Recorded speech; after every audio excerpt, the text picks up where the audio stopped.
Hanang, I'm Osvaldo Chavonica, and welcome to Neusa Invest, your go-to channel for tips on personal finance, investing, and building a life of freedom and abundance. Do you feel trapped in a never-ending cycle of debt? Month after month, it seems like your money disappears, leaving you with nothing to save or plan for the future. Now imagine a different scenario.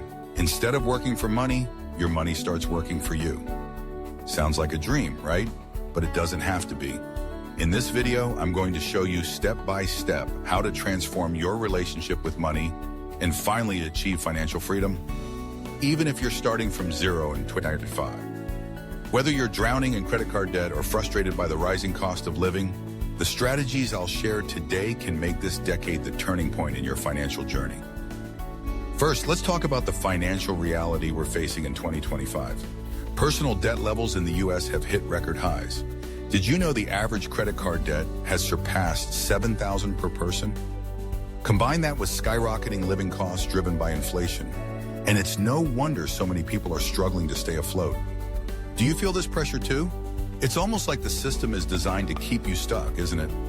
Making only the minimum payment on your credit card, for example, is one of the biggest mistakes you can make. Why, Mom? Because the payment interest rates can quickly turn a small balance into a massive burden. But here's the good news. Breaking free from this cycle is possible, and the first step is simple. Tackle your debts, especially those high-interest credit cards, which are the biggest villains in personal finance. When it comes to paying off debt, there are two popular strategies that can help: the avalanche method and the snowball method. But how do you know which one is right for you? Let me break it down. The avalanche method is for those who want to save the most money in the long term. Here you focus on paying off the debts with the highest interest rates first.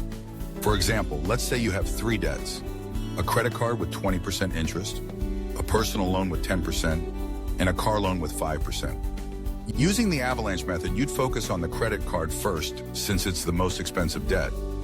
Why does this work? Because eliminating high-interest debts quickly saves you more money over time. It's the most logical and cost-effective approach. But there's a catch. The avalanche method requires patience. Progress can feel slow at first, which might make it harder to stay motivated. Now, if you need a psychological boost to keep going, the snowball method might be the better choice for you. With this approach, you start by paying off your smallest debts first, regardless of the interest rate. Once you eliminate a smaller debt, you take that payment and add it to the next smallest debt, creating a snowball effect. Why does this work? Because every debt you pay off feels like a victory. It's a powerful motivator that keeps you on track. For example, if you have a $500 credit card debt, a $2,000 personal loan, and a $5,000 car loan, you tackle the $500 first. Once it's paid off, you apply that payment to the $2,000 loan, and so on. It's like rolling a snowball downhill. It grows bigger and gains momentum as it moves. So which method is best? The avalanche method is ideal if you want to save more money over time and can stay disciplined without quick wins. The snowball method is perfect if you need emotional wins to stay motivated and on track. The key is to pick the method that works for your situation and start now. What matters most is getting out of debt and regaining control of your finances.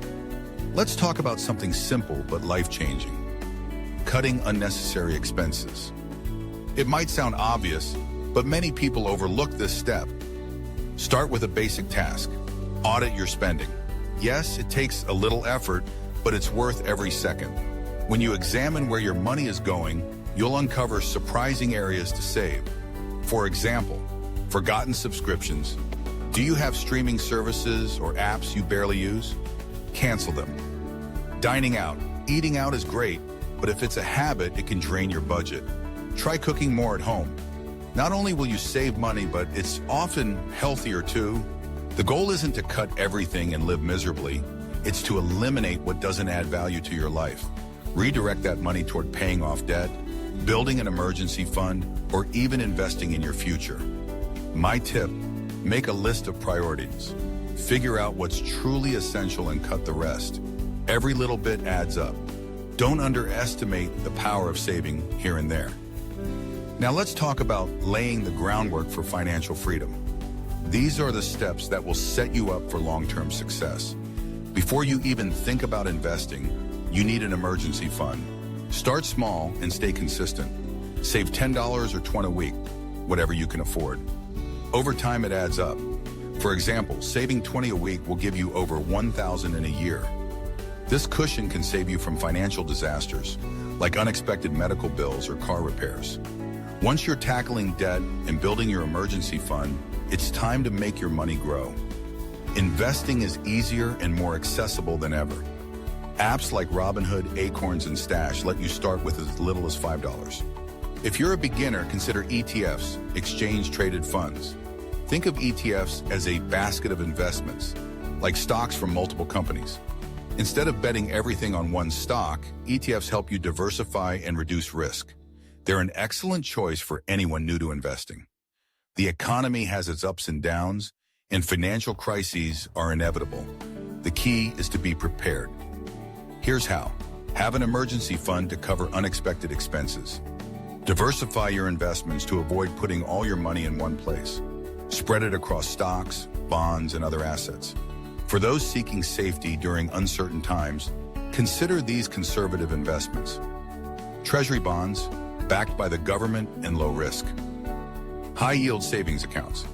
They offer better returns than traditional savings. Certificates of deposit, CDs, provide guaranteed returns with low risk. If you're exploring cryptocurrency, proceed with caution. Use no more than 5% of your budget and only invest what you can afford to lose. Study the market carefully. It's volatile, but it can offer opportunities for growth. Close your eyes and imagine your financial future. 10 years from now, you're debt-free, your investments are growing, and you have the freedom to live the life you've always dreamed of. This future is 100% possible, and it starts with small steps today.